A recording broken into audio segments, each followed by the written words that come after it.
শেখ হাসিনা রিজাইনও করেছেন। আমি তার সাইন চিঠি পর্যন্ত নিজে দেখেছি। কয়েকজন সাংবাদিককে জিজ্ঞেস করেছি, ওনারা সত্যতা স্বীকার করেছেন। এটা গণ অভ্যুত্থানের পরে যখন কোনো সরকারকে ফেলে দেওয়া হয়, সেই ফেলে দেওয়া সরকারের বৈধতার আলোচনা আর প্রাসঙ্গিক থাকে না। সাদ্দাম হোসেনের ব্যাপার দেখেন, লিবিয়ার গাদ্দাফির বাস্তবতা দেখেন, অথবা হোসনি মোবারক মিশরে এখনও বেঁচে আছে। হোসনি মোবারককে কি এখন বলতে পারবে যে আমাকে বৈধভাবে সরিয়েছে, অবৈধভাবে সরিয়েছে?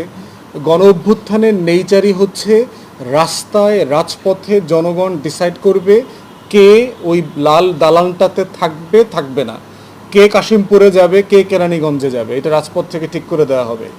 সেই জন্য শেখ হাসিনা পদত্যাগ করেছে অথবা করে নাই, এটা একদমই খুব অপ্রাসঙ্গিক আলোচনা, এটা প্রয়োজন নাই। বাংলাদেশের জনগণ সিদ্ধান্ত নিয়ে বলে দিয়েছে যে আমরা শেখ হাসিনাকে আর দেশের প্রধান মানি না।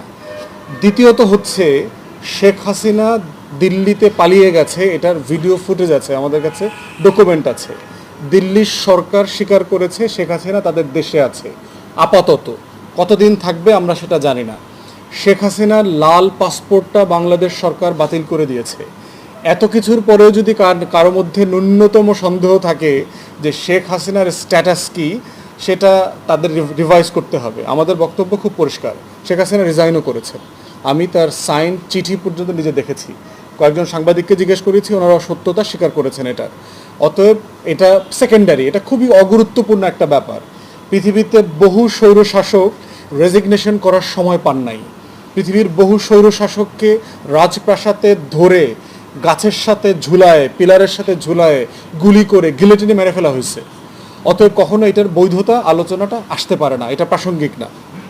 অতএব শেখ হাসিনা যদি মনে করে থাকেন তিনি এখনও বৈধ শাসক, কিসের ভিত্তিতে তার বৈধতা? তিনি তো 16 বছর অবৈধভাবে দেশ শাসন করেছেন। দিল্লির সমর্থনে ভুয়া নির্বাচন, দিনের নির্বাচন, রাতের নির্বাচন, ভোট ডাকাতি, ডামি নির্বাচন, এগুলো করে তিনি ক্ষমতায় ছিলেন। তাহলে যার সিংহাসনে আরোহণটাই অবৈধ ছিল, যিনি প্রথম দিন থেকে অবৈধ শাসক ছিলেন, তাকে বৈধভাবে সরানোর প্রশ্ন কেন আসতেছে? শুধুমাত্র বৈধ নির্বাচিত শাসককেই বৈধভাবে নির্বাচনের মধ্য দিয়ে সরানোর প্রশ্ন থাকে এবং সেটা প্রাসঙ্গিক, সেটাই সংবিধানে বলে দেয়া থাকে, ভোটের মাধ্যমে যেটা করতে হয়।